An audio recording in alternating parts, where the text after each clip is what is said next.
Actually, Yunling, the character, was created first. I had this idea for a woman who had gone through the war and come out on the other side, scathed and scarred.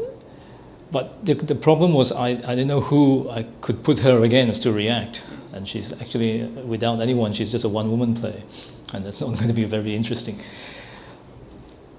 And while I created her, I had all these various elements for the novel coming into play.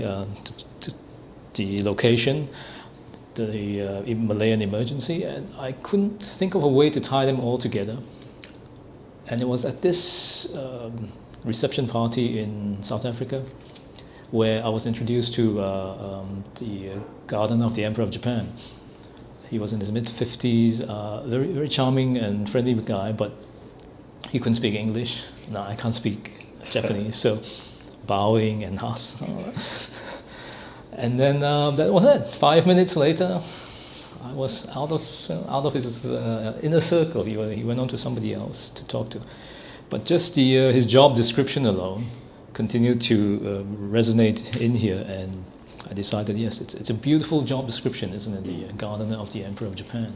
So I decided I wanted to use him and create this character for Yunling to interact with. Malaya, until that point in time, was quite a peaceful country, and it's never experienced something as horrific as the Japanese occupation or war or the amount of violence and massacres. So it's a very large event in Malaysia and later Malaysian history. And yet, a lot of my contemporaries, my friends, they are either not really interested in it or they're not fully aware of what happened. So I wanted to write about that period primarily because I'm interested in it. And I find that it's very odd that I'm the only one among all my friends who's interested in it. And the Japanese occupation also marked, it's a very thick line. It marked the end of the British Empire in Asia, and it marked the start of the clamor and the fight for independence all over Asia.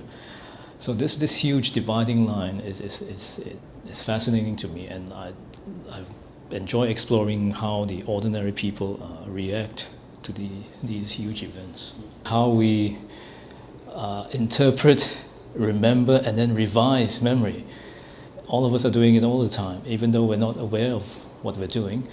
And it's very interesting whenever you get a group of people together, especially who've undergone an event or even something as mundane as a dinner party, and they start talking about it a few weeks later. You get different versions from different people, and in the end you have no idea what's the truth and what really happened. And that's what fascinates me as a writer, because the way it's very moldable memory. You can shape it to whichever suits you the best, and we do it without even realizing it.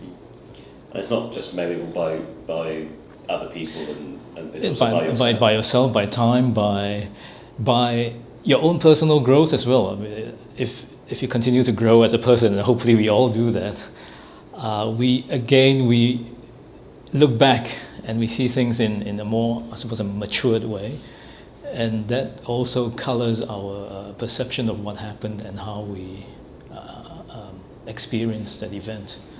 If you're talking about post-colonial, I think every writer is post-colonial, isn't it? Not just from Asia, even from the West. The whole world is post-colonial now. So such labeling, it's never bothered me, but I've never really understood why it's there. I think all writers write without an awareness that there's this label. You're sitting under the desk and there's this huge light behind you, post-colonial or post this or post something else. I feel that writers, they just want to get on with writing their work, and the labels are imposed by other people, so it doesn't really matter to the writer. My own personal goal is that with every book I write, it has to be I have to become a better writer with every book I write. So the pressure isn't as strong, even without the prize. The pressure is there. So with all these attention and the award, it's added to the pressure, but it's not overburdening me at the moment because it's already there. I'm really bound.